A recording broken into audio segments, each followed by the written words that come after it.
Sky's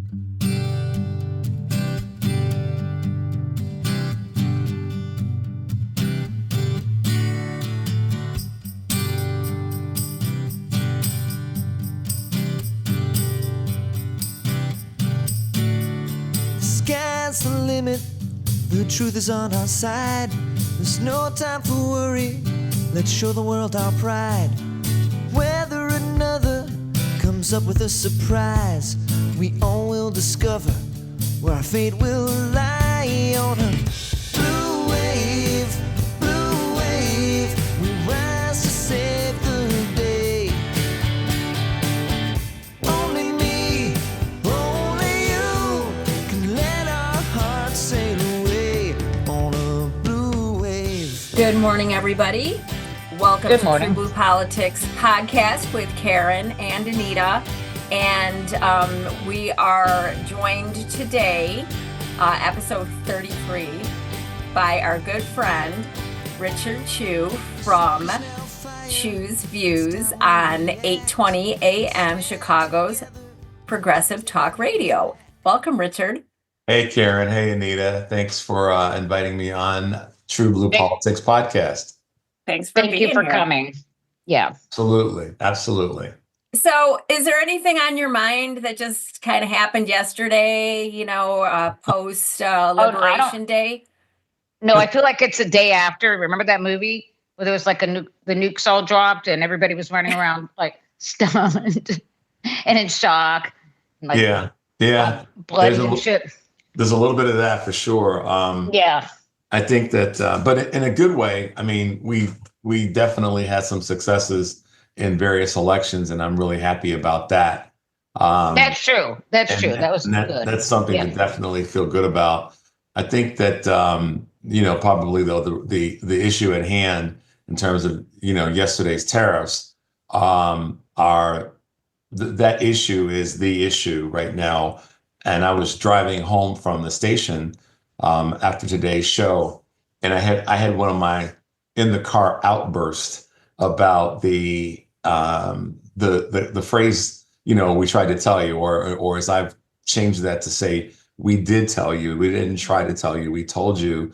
And so when I look at it, I'm looking at it somewhat from the consumer standpoint, voters and, all that. But I also look at it from the perspective as a financial advisor. I had a conversation with someone, and I'm going to have a meeting with someone early next week on their financial portfolio. And, on this podcast, I can talk a little bit about it rather than on my show.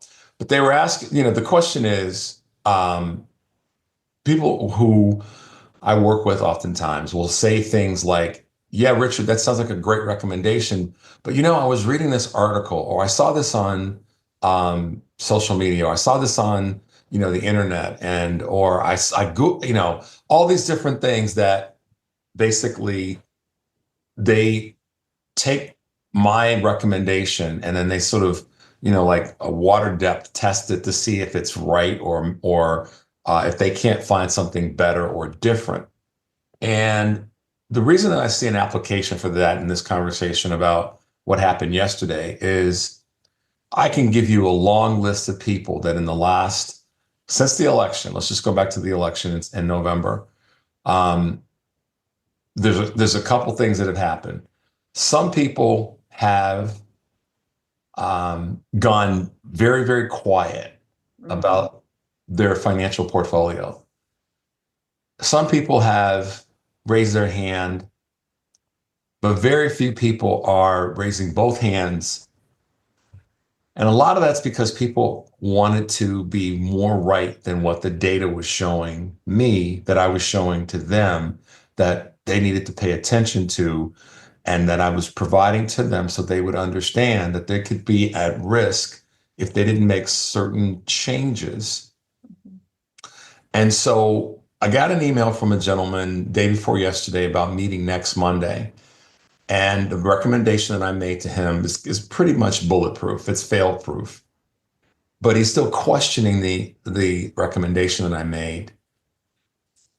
Now, in the same time frame, since the beginning of the year, I know how much money he's lost. Not the beginning of the year. Since Trump was inaugurated, I know how much money his portfolio has lost. In direct opposition to what I recommended, he would not have lost 1 cent, literally not 1 penny. People want to believe this kind of con man. They do. He's a snake oil salesman. Go ahead. The choices that he made have cost him a significant amount of money. And I'm not trying to be the person that's right here. I'm trying to be the person that made a recommendation that was based on data, not my emotions. And this person, he and his wife went against it. He led the conversation and the directive with regard to their decision. In other words, that's kind of words for saying he wanted to be the guy, and so that has cost him money, and it's cost a lot of people money, and it's stubborn, it's willful ignorance, it's biased, it's all those things. But at the end of the day, the easy thing to do would have been to take the recommendation, gone with it, and he wouldn't have lost a penny at this point. Now, I can't tell you exactly what it was and any of that stuff. No. This is still inside of some of my guidelines. Sure, but the point is, I take that in what's going on right now with yesterday's decision in relationship to the tariffs. Yeah. And there are millions of people who lost a significant part of their wealth in less than 24 hours just since yesterday's move. But let's go back to January 22nd, if you will, that went that 2 days after the inauguration, and put a measuring stick on that. So right now, the F around, find out, we told you so, all that conversation, I want to know how many people are willing to say, I made a mistake. I'll be out. Monetarily, and fiscally and politically, I made a mistake. Because if you guys remember, and I know you both do, how many people were going on about how, under Trump, my 401k did great and all this other stuff. And I'm sitting here going, okay, mathematically, that's true to a great extent, but it was even better during the Biden administration. Yeah. And it was better, but it also, because he was great back then before COVID, because he inherited a booming economy. And it was already starting to, we were losing jobs, 250,000 manufacturing jobs. Things were already starting to look bad, but nobody blamed him because COVID happened. So now he's in this situation where he surrounded himself with, now they're just a bunch of morons and thugs and incompetence, and they're not going to say anything to him. At least before, he had people that were a little bit reasonable. He had that one, what's that guy's name from Goldman Sachs? He had that guy, just kind of early on. Early on. I know you're talking about Scaramucci. Not Scaramucci, but it was somebody. It was somebody who knew what he was doing. Okay, and he left after a couple of years. But the point is, he did have some reasonable people there. But then he ended up with, now these people, they're crackpots. So he's doing these things, and there's nobody to stop him. Yeah. But I also, Anita, to your point, I think that's what they want too. They just don't have that's why I said, who's going to raise their hand and say I made a mistake? Because some of these people, this is what I will say. They're one of two choices. There's no middle ground. They either are that craven, and this is who they are and what they believe in, going to Karen's thing about words and language and definitions. They're either that way, or they are just simply so incompetent that they don't know any better. There is no in the middle. They're one of, in my opinion, they're one or the other. And there's a lot of people that trusted him and don't want to feel like morons now. Yeah, like that's right. Maybe a better way of putting it. Yeah. They don't want to recognize their moronic behavior because they trusted him. So it's one of those two sides. And they don't want to say we were right. It's just like with Bush and the Iraq War and all that stuff. They didn't want to admit they were wrong, and they were wrong. And we saw it year after year. I mean, that had been going on. We knew it was a disaster from very early on. And yet they could not admit it. They were just doubling and tripling down on that. Yep. Good point. Yeah. So that's who they are. That's my observation of what's happened in the last 24 hours. and Yeah, work. but there's two type of, person that falls for the okey doke, right? It's the people that vote for it, and then there's the people around them, Right. And so I just think, that's what we're dealing with too in this expertise movement Yeah. that we seem to find ourselves in. And so, to your point, when you're speaking with your colleague or your client who's coming to you specifically because you are the expert. Yeah, these people don't want expertise.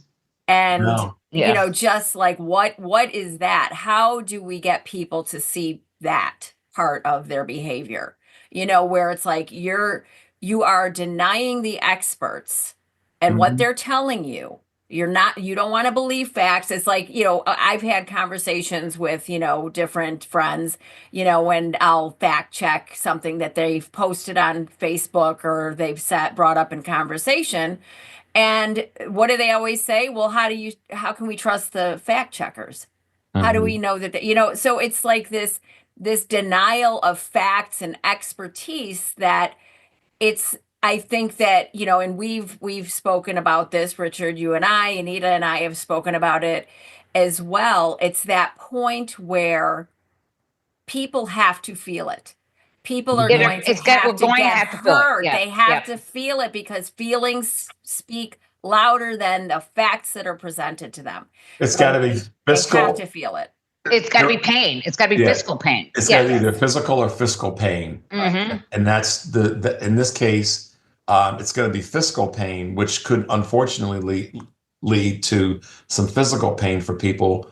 Yeah. And that's the part that is it's awful that it's happening. It's just flat out awful. And not only that, but we all have to suffer.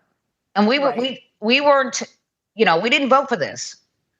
Yeah, and this is where I go back to one of two personalities. Either someone that is blatantly craven. It's like when I had my outburst in the car, I was yelling, thinking that the people there are people in our society, and we know this to be true, that are so craven Mhm. and in disregard that they would to see somebody else have pain, they'll cause pain for themselves Mhm. so that they can say that that person's pain is worse than mine. And that's what's happening now, is that there are a lot of people, many millions of people that voted for this carnage, that they are okay with it in their minds because the others are still having a worse time at it. They're sadistic. There's a lot of them. I mean, look how they are cheering on these innocent people being sent to like a torture, Yeah. a concentration camp in El Salvador to be tortured. With blatant disregard, like, well, that's what should happen to them. Yeah. Oh well. Yeah. So if Victoria Sparks in Indiana is right that if people get arrested, there should be no due process. No due process, right? Then let's do some checking into your background and see that you checked all the boxes when you got here from the Ukraine as an immigrant, and let's check some of the boxes of those. And this is where I have a problem with an immigrant coming from Europe that certainly doesn't look like me. Yeah. That's been here for, I'm 3 times older than the length of time that Victoria Sparks has been in the United States. Yeah. So I am highly insulted when someone stands in front of a room as an elected official that got funding from people that we know are on the dark side, telling anybody what for, when I've been alive 3 times longer than she's been an immigrant in this country. Well, she was getting what for when she said that. Oh yeah. Yeah, I mean, she's People were not lucky. having She's it. lucky I wasn't in the audience, because it would have been, there would have been some other words thrown out. But the point of all that is just going back to the craven, one of two positions, Anita, one of two sides. And the language that they're using now is that of what you said, sadistic people, which is, I don't care, as long as if they're in pain, they're in more pain than I am, then I'm okay with that. And that to me is just, Yeah. They're such damaged people. They really are. It's craven and it's sociopathic. It just speaks to the, and I mean, it's not a surprise. And, we always try, the media acts as though this just all happened with Trump, but in actuality, and the three of us know this has been always with the Republican Party. They are sociopathic in their policies, quote unquote, and they have radicalized this base to believe that Anything they say. So it's not us, it's all of these people over here that are trying to steal your cookies. Okay. While we're looking there and they're stealing the cookies. Right. And part of my thinking on this is, and I believe, there's a part of me that always wants to give people sort of the better angels part of me. And I do that. And then I go, well, you know what? My other instinct was, this is who you really are, who you always really have been. And this is where I'll take this the right way, where when the conversation is out there about, the people have been brainwashed, they've been, I actually sometimes step back and go, no, that's who they always really are. It's just that the lid was taken off. Right. Now they can show. Oh yeah, absolutely. So it's not so much that they were brainwashed or that they were radicalized. That's what they've always believed. They just had the lane to drive down. They needed a little push. They just needed. Well, they wanted permission. They wanted permission. And Donald Trump gave them permission. They wanted permission. Yeah. My brother-in-law and I were this. I've said this before. This was in April of 2016. We were, my wife and I were in Washington, D.C., and we hung out with some family, particularly my sister and brother-in-law, former military. And we were, it was during cherry blossom. And he and I were standing looking over the Potomac. And he said, Rich, my biggest concern is the people who, and this is before Trump had been the nominee, it was down to him and Ted Cruz. He said, no matter which of the two of them gets selected, it's going to be awful if they were to be the nominee and what's going to happen. He said, but I'm really worried about if Trump gets the nomination, because all the people who've been under rocks are going to come out. And they did. My brother-in-law said that, and I looked at him and I nodded and I said, yeah, that's my concern too. It's going to give these guys who because Jim and I have played golf together for years. I said it's gonna, those guys that you and I would go to play around the golf, and we're a twosome and we get matched up with two other guys. Those two other guys, prior to where we might be headed, I said to Jim, would be cordial and nice and not slip of the tongue jokes about any particular group, namely us two black men. I said, what's going to happen is we're going to get into, two guys that put into a group of two other guys, and their willingness to keep their comments on the straight and narrow will be less, because they'll feel like, well, we can say the N-word now and we don't have to give a shit about it. Yeah, I remember saying to Karen, I remember watching this young black woman. This was in Louisiana, I think, at the university there. And there were some like frat boys, these white frat boys standing there. Yeah. And they were calling her a monkey and all this other stuff. And this was right before the election. It was during the campaign. Mississippi State. It was at Mississippi State. Okay, Mississippi. Ole Miss. And I was like, And I remember saying, we're going to unleash them. If Donald Trump gets back in, these people are the people who are going to feel emboldened and in charge. Yeah. And that goes to what Karen was saying about language and co-opting language and words. The only bit of finger pointing that I'll do in that space is that we've allowed, and I say that not in a negative way, in a way where we've tried to be of community. We've tried to be embracing. We've tried to help people into a better place. And inevitably in doing that, we have given some space, because we've tried to be, again, going back to the better angels, we tried to reach into that part of who we are. But this is where, and I catch some, not criticism, I'll catch some comments every now and again from Black folks that will say, Chu, we understand your goal is to keep people moving forward and to help people see that we can go forward. He said, but Black folks are literally tired and no longer willing to participate. Well, that kind of has the discussion of like language that we wanted to talk about, because so this is kind of an esoteric conversation, but the stuff that they're throwing at people and labeling this label they put on anybody that shows any decency or anti-racism or anything, that now it's become, well, we'll talk about this more. Play that tape of you wanted to play of this woman asking Richard about this. And to that end, I want to ask you a question. In all fairness, what is your not anybody else's, your definition of woke? My definition of woke? Yep. Well, I guess I really don't have a definition. I mean, so how can you so how can you criticize? We've got to stop being that if you don't have a definition of it. Sorry, and that's my point. I wasn't criticizing. I was just trying to have an open conversation with you. Well, we are, we are, but that's what happens with me. I wasn't being critical of anything. I was just pointing out my opinion, my views, and that I also watched the Bill Maher show and I saw Gavin Newsom, and I kind of agree with them. Okay. We got to be more center. Okay. We got to be more what? What did she Center. say? Center.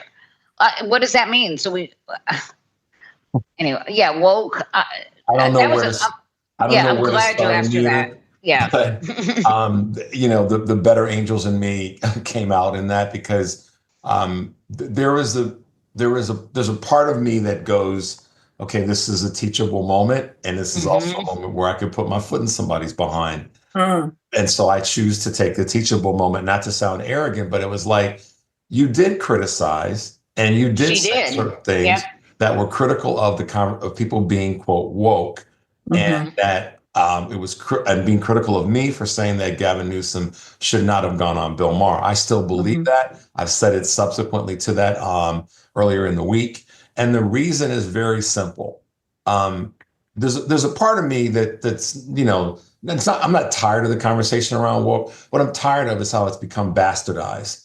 Because at the end of the day, and I forgot who it was. I think it was Naomi who called in from Santa Monica that went to the history of the word woke and being and gave her definition. But at the end of the day, it's something that people who are afraid to have that conversation or even look at the word woke in this context and this time, they are the ones that are the problem. And, Mary wasn't this is sort of one of those things where you don't use as a phrase goes, you don't use a hammer for every solution. Mary wasn't deserving of the energy it would have taken to use a hammer, because it would have only made her feel bad. And I didn't want to do that, but I also didn't want to let her step into the conversation and say that we need to move to the center But I do think that it is important hold on, Anita, when we have these conversations, I do think that it's important that we turn it around and we start asking questions. That's why I think we should always ask what their definition of woke is, because they don't want to tell you. Well, and there are people she didn't have them think about it. I don't know if she didn't have a definition or if she had a definition and she wouldn't say it. And so rather than waste time further on that, I wanted to go back to the fact that it was about not moving to the center. If Bill Maher and Gavin Newsom made sense to her, she definitely had a definition of it. Her definition, the definition that they have in their mind is the definition that the right and people like Bill Maher have told them that you're being too anti-racist, you're being too, I don't know, you want to change, you get on people for not. But it's pronouns. It's I was going to say transphobic. It's a bunch of weak ass people who don't want to deal with the fact that they've got biases that when they hear people talk about them, they don't want that bias. They don't want the fact that they've been affected by bias to come out. That's what it ultimately is. And it's a mask for them. And most people who push back on what this whole woke thing and this whole why are we having these conversations around woke and we're not going to be woke anymore. The people who are in the room in the moment that should push back typically don't, because oftentimes it's during a press conference or it's where someone else has the mic. For example, if I had been on Bill Maher and that conversation had taken place, I would have gotten after both of them. I'm not even going to watch the episode. I don't need to, because I've had enough people share with me what some of the things were that Gavin Newsom said, that we have a toxic party and other garbage like that. It's like, I don't need to see that. He's wrong. And this is his judgment. Yeah. And it speaks to his judgment. And I mean, really, he was married to Kimberly Guilfoyle. Okay, so I don't have an issue with that. I don't, listen, it's the after. He didn't know how she was before he married her in that space, not everything. Maybe stuff was revealed, but I'll give you an example of why where I go there. Like right now, the person that I have an issue with in terms of who they're dating and hanging out with, because there's evidence to show that this person is harmful to who you believe you to be, is Tiger Woods.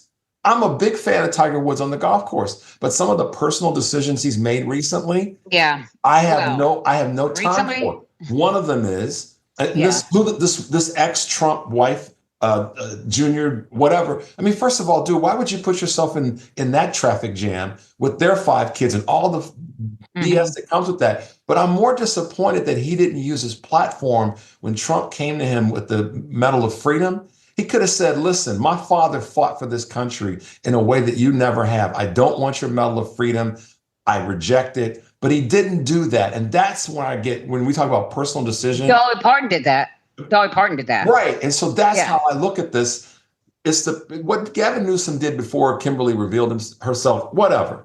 But I look at that by comparison to Tiger. Tiger's had tons of evidence in front of him. No, you don't go down that path.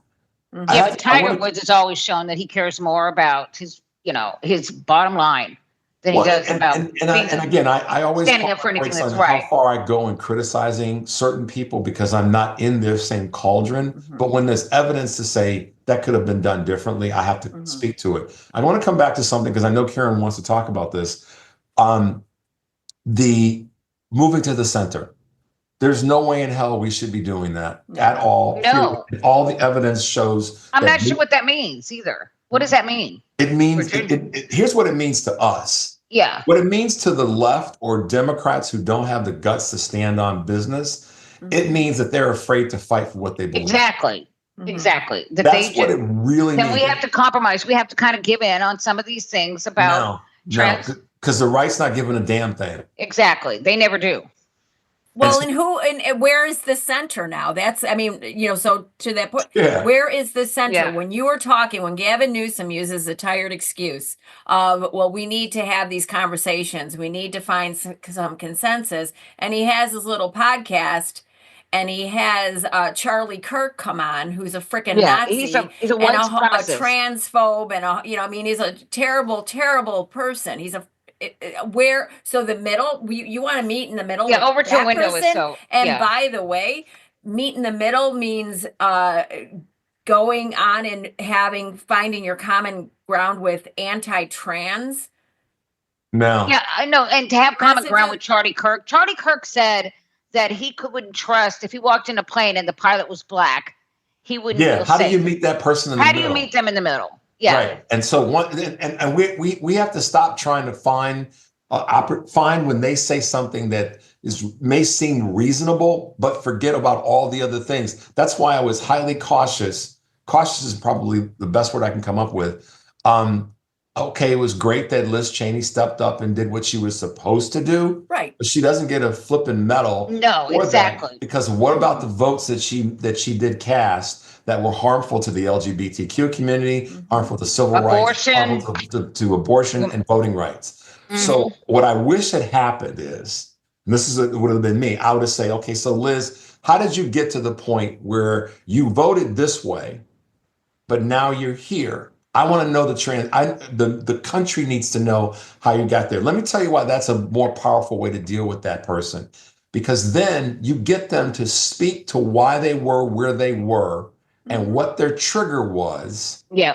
And then you get down to the white meat, as the former comedian Bernie Mac used to say. You get down to the white meat. That's not meant to be racial. Because then you know what it is that they really value. And that's what I kept wanting somebody. Like Stuart Stevens. Yeah, Stuart Stevens wrote that book. It was all a lie. And he kind of lays out how he, his path to that, to realizing that. Yeah. You have to sound it out sometimes, you know, and letting people sound it out. And so that goes back to the asking people what their definition of woke is. Right. Yeah. What is your definition? What do you think diversity, equity, and inclusion means? What does CRT mean? Tell us what your view of, CRT. What is your definition of freedom? What is your definition of freedom? Yeah. Or I mean, patriotism. and some of this, guys, and some of this is because our mainstream media collectively does a sucky job Sucks. Yeah. of dealing with. And here's an example. I'll just, again, I'm just saying this with a little bit of bravado. So no disrespect to either of you guys who I care about. But I'm telling you, if I were sitting if I were, and I know it won't happen, but I've been looking at White House press credentials, but I know damn well that if I were in the White House press room when Caroline Leavitt called on me, I'd probably get escorted out.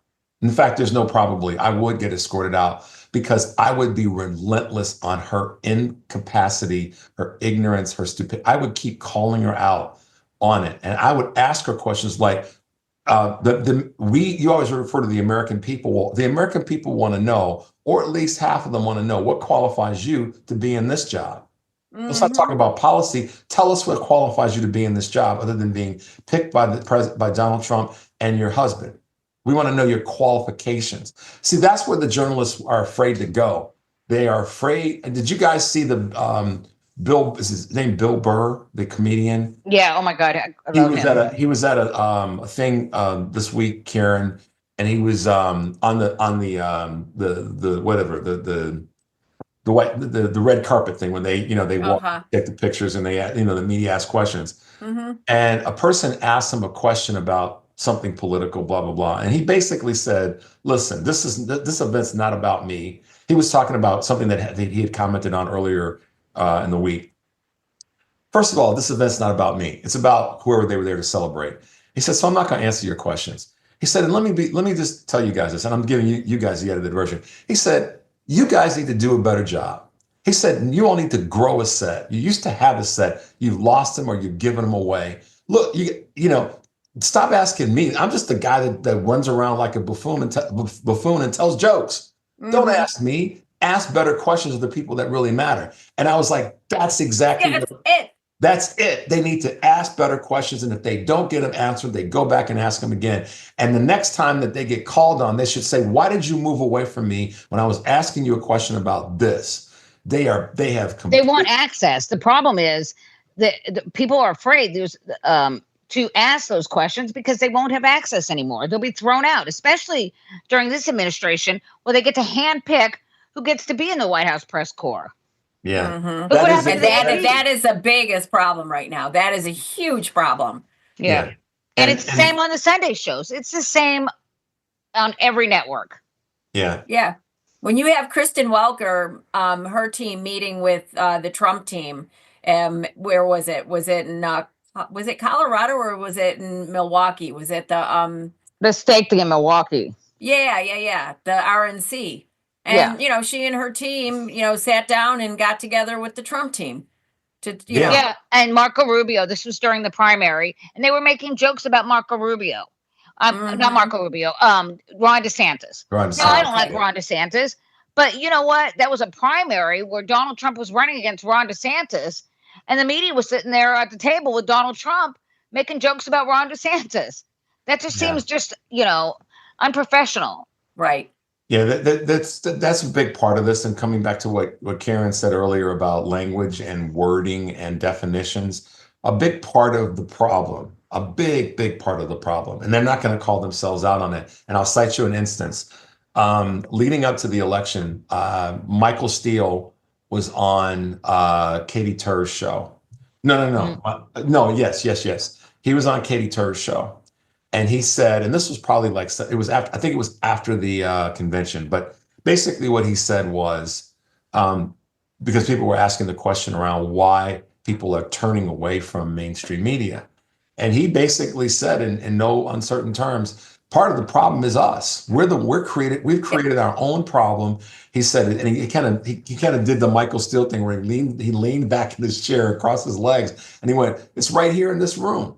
He said, "Well, that was Morning Joe, wasn't it? I thought he and Joe got into it." That was a separate occasion. That was a separate. Okay, sorry. He did it, but you're right. He did that too. But he did it earlier with Katie Tur, and who else was on her panel? It was somebody else was on her panel that day, and she was totally taken back by it. One, that he said it, and then how to respond to it. Yeah. Yes, you're right. He did it also on Morning Joe, and so ironically, the guy who I had been so critical of to help build the monster, he's actually, is, as we will say in the Black community, he found his way back home. Michael Steele, yeah, in many ways, well, because he recognizes some of the things that he may have been a huge contributor to, and all that. But he is speaking truth to his own community of other media people, and or at least there's been times well, Michael Steele has never been like a Byron Donalds or something like that. No, he hasn't. That's true. Yeah. He hasn't, and I have to give him credit in that space. Yeah. But to that end, about what you both have said so well about words and about definitions and about language, ultimately where we are, and I think our responsibility is that we have to push each other to push others. And so, and here's what I mean. Karen knows what I mean by that. I have no problem with somebody telling me that we should talk about a certain thing in more depth. And I'll give you an example. Today, on the show, there was a guy that called in after, I think it was after my last guest, and he's from Los Angeles. His name is Bill, and he was speaking about the march this weekend, the Indivisible march on Saturday. And I got a number of communications, both text to my phone and to the text line for the station, that were like, "There's no effing way Black folks should be going to these things." And I've noticed there haven't been. And they were saying to me, every single person that texts me, I know the people who text me, I know their numbers, was African American. They were all like, "We're not going to be there. We're not going. These marches and this fight is not for Black folks." Well, I've heard some actually, like I think Tabitha does politics. She has a podcast and she's on TikTok. They're talking about how, they should be afraid of it because they're just looking for an excuse to martial law. Yeah, they are. I mean, Karen noted that earlier this year, that's one of the things that we all have to be mindful of, is that they're looking for reasons for that. And that's some of the baseline between who they're snatching up in terms of this deportation conversation. They want to stop.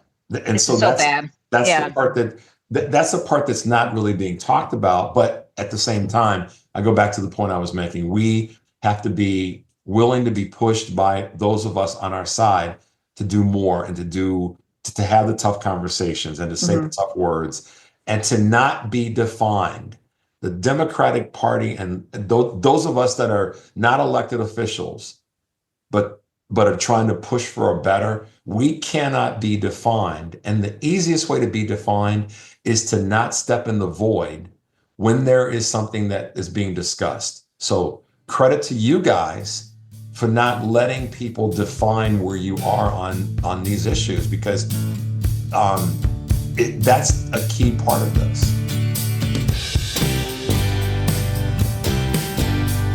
Holy shit, this is a horror show. And honestly, we couldn't do this without our loyal listeners and love hearing from you. So please, please give us some stars and a review if you are so inclined wherever you get this podcast. I know that we are all feeling the pain of this second felon 47 occupation. Anita and I really, really understand the assignment, and we want to be here for all of you, our loyal listeners. Without you, we couldn't make this happen. We could not keep this running. So, TruBlu Politics is sponsored by, of course, our wonderful TruBlu crew of listeners and our supporters on Patreon. As a small startup podcast, our Patreon members help us pay the bills to keep our podcast running and also allow us to keep investing in equipment upgrades for even better quality content in the future. We all have our day jobs. I know I have a day job, and that requires a lot of my time, but I want to be able to devote as much time to having these conversations, getting the word out, fighting the good fight against tyranny. So much of this is reliant on our community of progressives and road warriors. So when you sign up as a monthly TruBlu crew member on Patreon. At even just $5, you instantly unlock our private TruBlu pod chat and full episodes a day earlier than everyone else without ads in the middle. Upwards from there, we've made even more perks available, like having your name shouted out at the end of our show and a personal Zoom call with me and Anita to discuss ways to overthrow convicted criminal Felon 47, Elon motherfucking Musk, and the GOP. If you could please become a Patreon subscriber at any level, go to patreon.com/TruBlu. That's TRUBLU Politics Podcast. We love you guys. Stay strong and stay in the fight.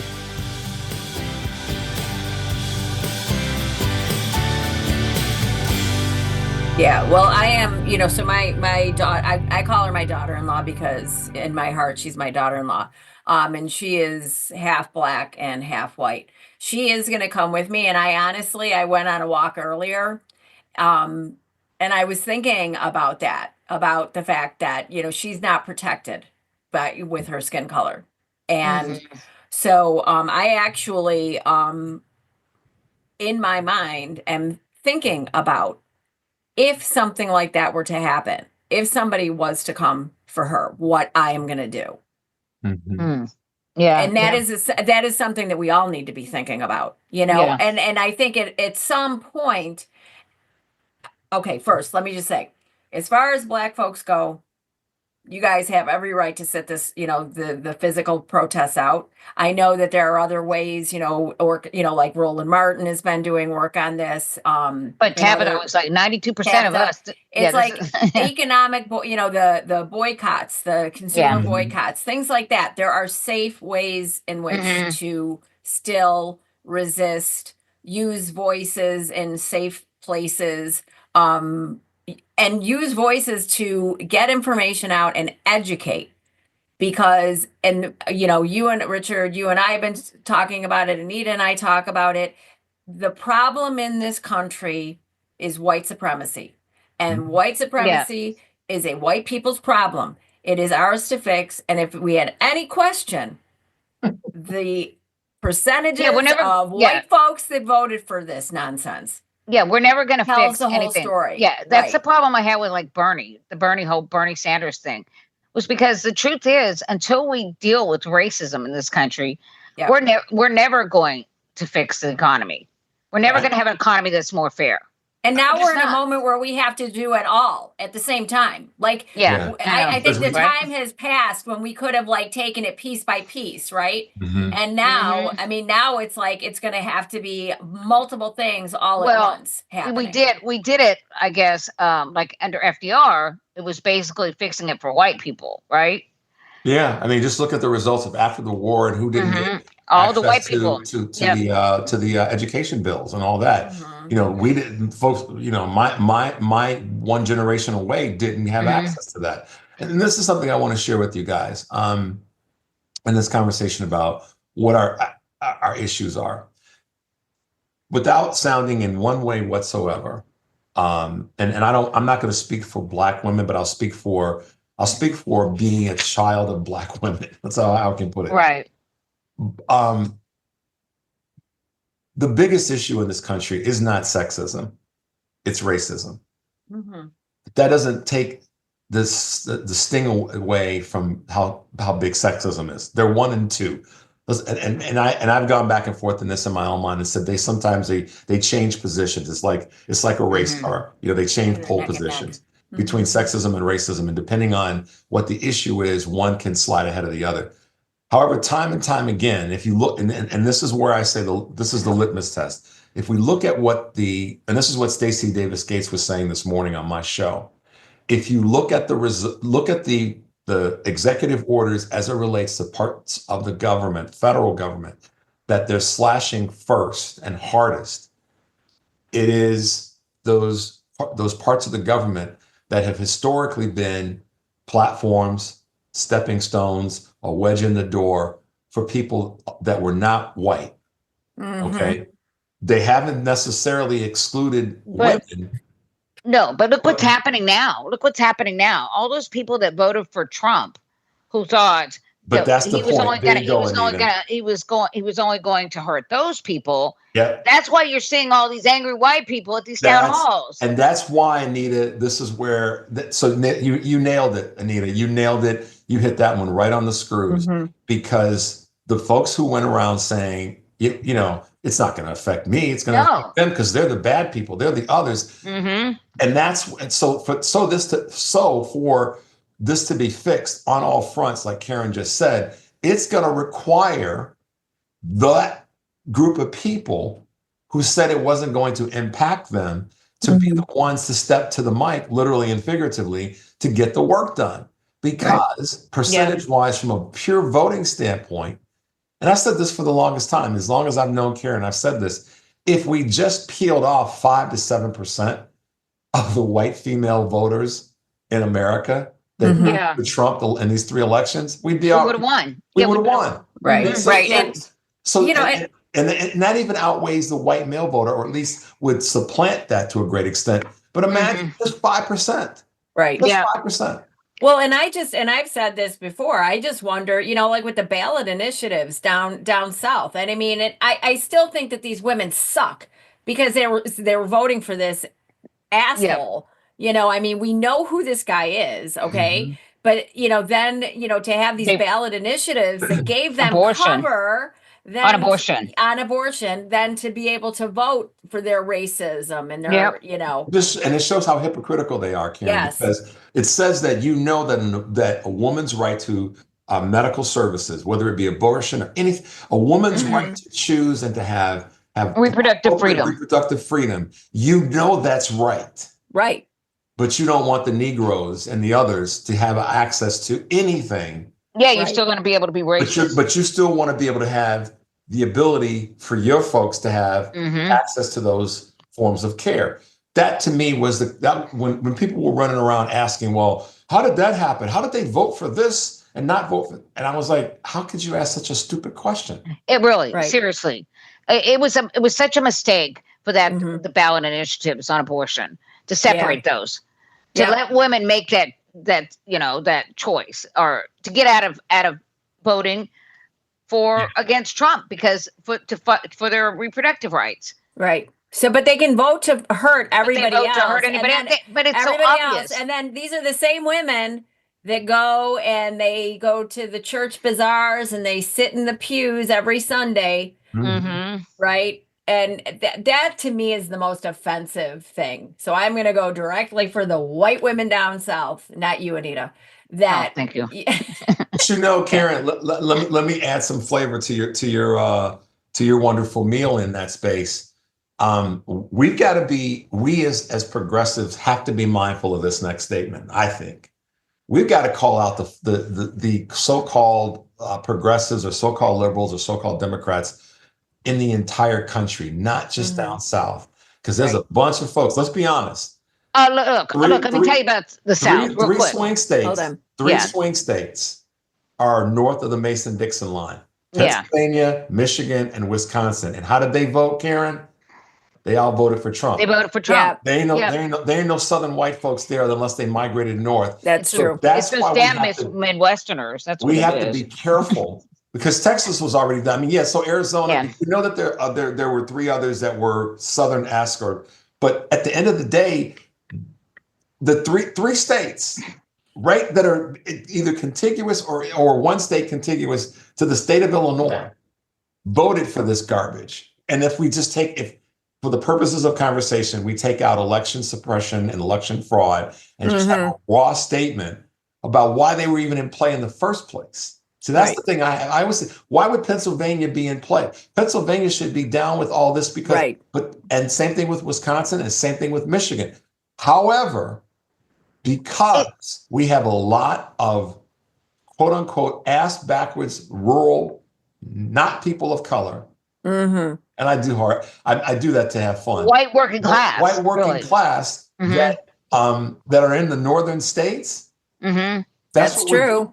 Well, in that steel belt or whatever you want to call it. Rust Belt. The Rust Belt. No, Rust Belt. I don't blame this entirely on Southern white folks. My I do. father- my No, just father kidding. used to No, say but this- Southern progressives are actually pretty good because they come to their progressiveness through fighting racism. Bingo. My father Yeah. taught me that lesson years ago. And I'll say this as clean as I can. My father used to say to me, he said, Richard, and I think I've said this to you, Karen. My father would tell me all the time, down south, at least we knew which folks were going to stab you because they want to stab you right in front of you. Oh yeah. People up They- north, they're stabbing you in the back. Meanwhile, That's right. they're smiling at you, telling Yep. you you're welcome and nice, but they're some of the biggest racists because you don't know it's coming. Now, And so always be careful of that person. I'm going to tell you. Yep. I'm going to tell you, Richard, I sat in a classroom at Northeastern taking a night school class. Now, this is me, 21 years old, 22 years old. And I was taking intro to sociology class.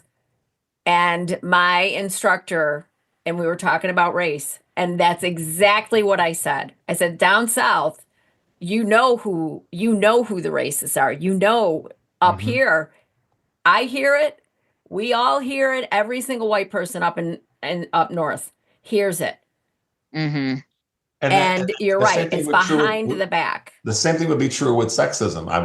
I would say certainly with racism, because it seems to be a much more offensive thing that you want to hide. But I can see where because see, this is why I say racism is the biggest issue over sexism. Let me just say it this way, and this is again about language. Racism, a white woman, and you guys know this because you are white women, but I'm saying it from my own experience. A white woman can be racist and sexist. Mm-hmm. Oh, yeah. And so that's why I say racism is the biggest one. And how Oh, generally racism, you're racist, you're sexist. And that's right. So Anita, I was just going to say, and how we define that is what we were saying earlier about the number of women who voted for one thing but tried to hide behind the other thing. They were being sexist, or at least letting their narrow-mindedness on gender supersede, the conversation around racism, or their import to be close to the proximity of patriarchy. And as you guys have said both, I've heard you both say this, there are more women out there who are hurting more women than there are in some cases men that are hurting women. Absolutely. Yeah. And I don't mean physical. Right. Oh, yeah. There are women that, yeah. Positioning. Well, you put that, what's her name? That Amy Grinnan Barrett. Amy Coney Barrett. Yeah. Yeah. Perfect example. Yeah. Perfect example. Yeah. Who's like, yeah, she has done more damage for women's rights. Yeah. Those kind of women.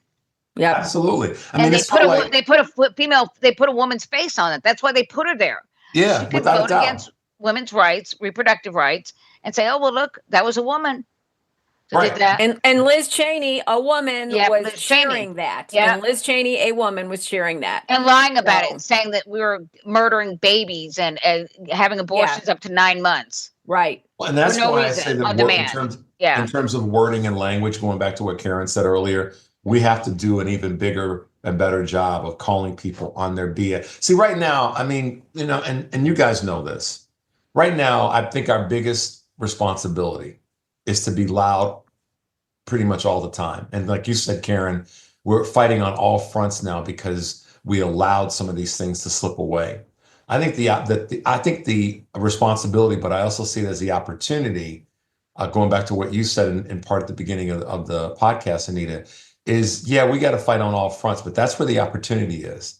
That's where, if we are willing to do that, and like I said this morning, and then what Senator Booker said, if we're willing to fight for it, there are people who want to fight.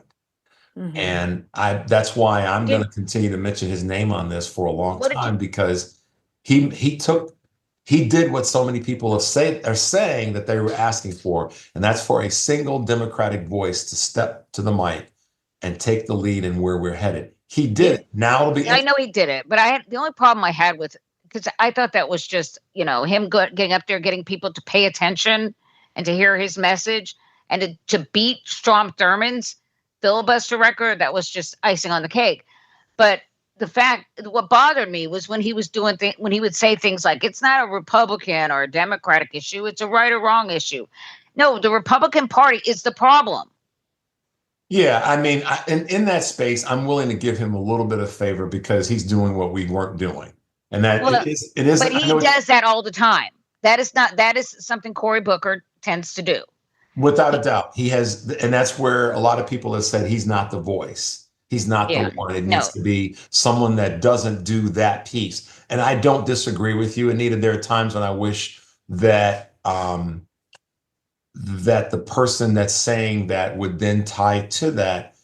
It is a question of right or wrong, and the Republicans are wrong. So you That's can right. say that That's right. and then And tie then it up by right. saying it isn't a question of left or right. It's a question of right or wrong, and the Republicans are wrong. Yes. Right.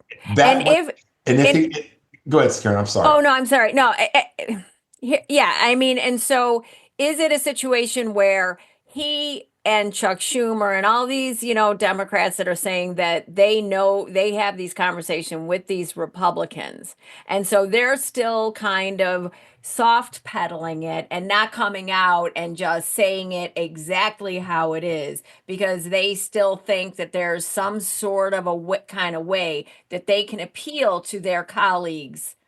They've always thought that. Obama thought that. Yeah, no, but I'm saying in Yeah. this moment that we find ourselves I don't in, think so. where you Yeah. have all of, they're getting the phone calls. They're getting all the same phone calls that, in the town halls that we're seeing.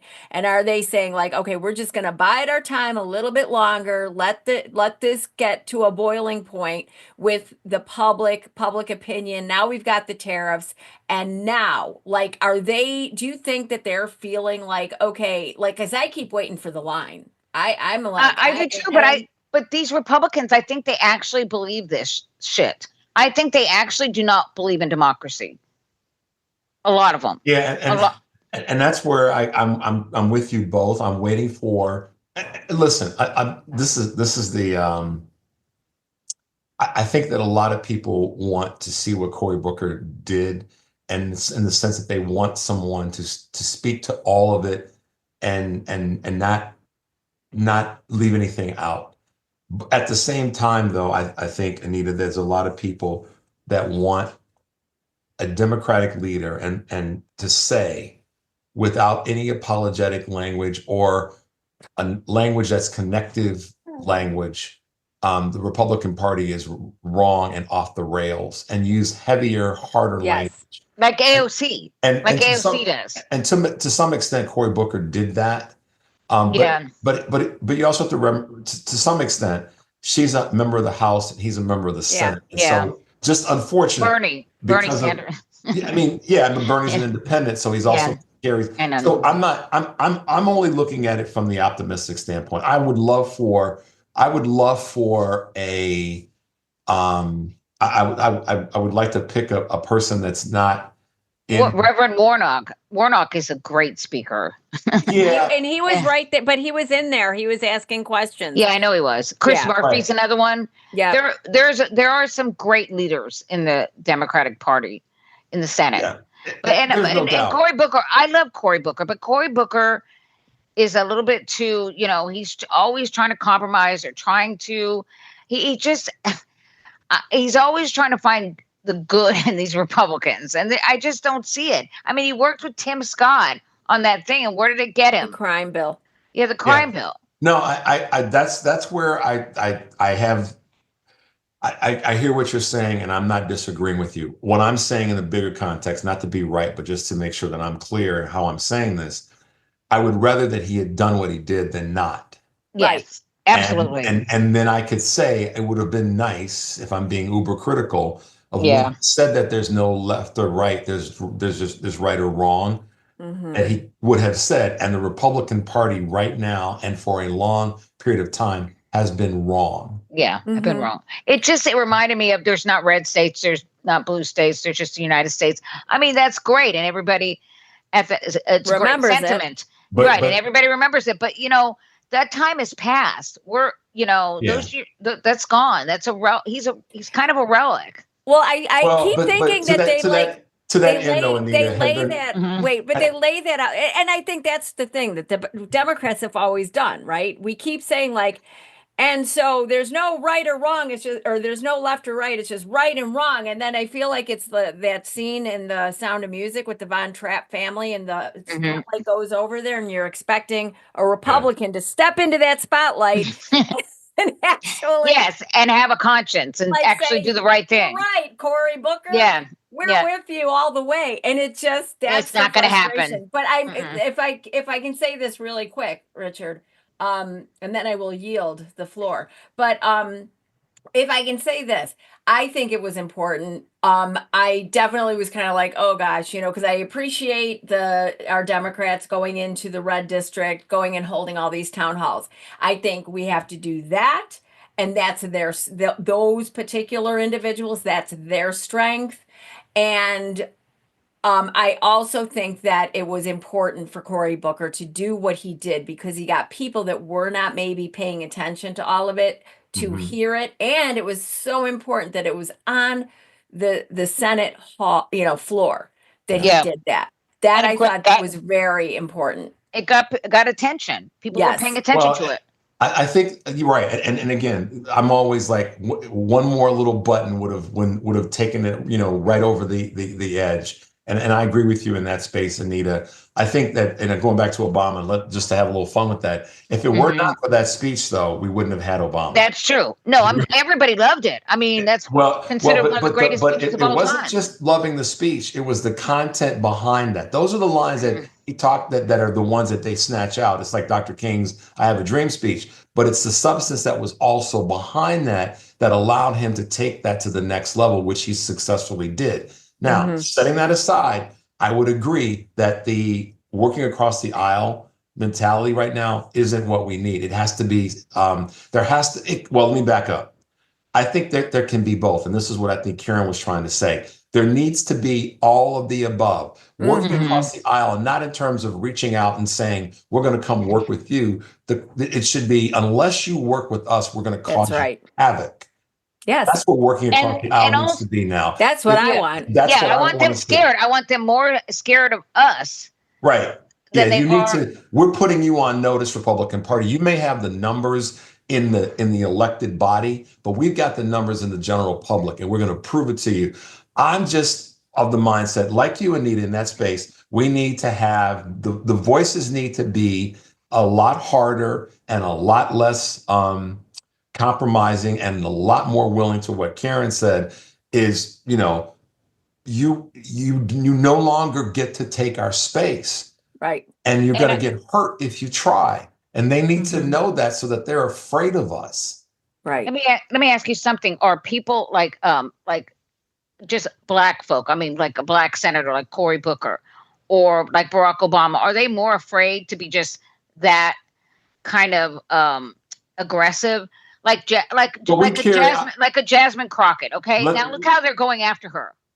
Well, let me answer it to you this way. There are two citizens in this society that have a label in front of their name that no other group has, and that's an angry black man and an angry black woman. There's no such thing as an angry white woman. That's a white woman that's protecting her cubs, right? That's a Karen. White guy is justified because he is. Nah, that's not a Karen. That's a Karen. That's not a Karen.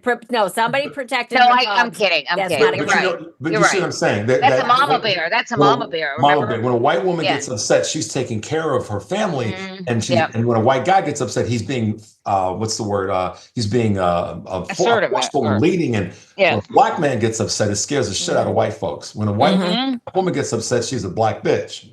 That's right. That's what I'm saying about Cory Booker. Maybe to that end, one of the things that we've been unfortunately raised to be is we temper, because in the back of our minds, I'm just telling you this, there's a goes off that says, don't piss off white folks. Yeah, that's why I wonder if that's part of the reason why Cory Booker has always been that way a little bit. I'm not in Barack Obama or Cory Booker's head. I can answer that question by telling you by experience. I mean, Barack Obama and I are 9 months apart in age. We were raised the same damn way. Cory Booker's a little bit less in an age, but the same thing is there. We were taught to get along, work through, fight through, be respectful, all that stuff. So was Representative Jasmine Crockett. She just basically, and some of this is age, And I'll tell you this. I'm going to tell you this. There's a younger crew and crowd of Black professionals that are between the age of about 38 and 52. Mm-hmm. If you listen to what they say, and ALC is in that age bracket, if you listen to not only what they say, but how they say it, they are speaking from they're speaking from the bottom of their feet because they don't give an F. Right. And furthermore, they don't give an F what you think about the fact that they don't give an F. That's right. Yeah. And then that's what you're seeing in that. And I've been talking about this for a few years now. That age bracket of young Black folks and other folks of color are basically saying that we don't care what you think about us anymore. And that is one of the reasons why Jasmine and AOC, and some of that's chronological, Anita, just to kind of bring you into the tent on that. I would say that, I can't say that across the board, but it's a dominant thought process. Maxine Waters is a little older than Barack Obama is. And she's got that same She's got that attitude, though. same kind of attitude. So part of what happened is integration in the school system, integration in society, and a variety of other things. For somebody like me to be accepted into the white general community, we were raised by the Maxine Waters of the world that they had gotten their brains beaten out. And they wanted to soften the landing for us. They want to protect you. To protect us so that we could get it, we could make it, we could do. The younger generation, 15, 18, 20 years younger, are like, fuck that. Yeah. We don't care, and we're going to let you know we don't care, that we don't care. No. And that's what, so just to give you, I know that a lot of this, Anita, you probably from your relationships and experience have a little bit of an understanding of that, but that's what's happened. Right. And so that's part of, and I'll tell you the other group that's afraid of that. It's young white professionals. Men. Young white men specifically. Oh, young white men are really afraid of that because they grew up seeing that the AOCs and the Jasmines of the world, they don't give a shit and they will call you out real time.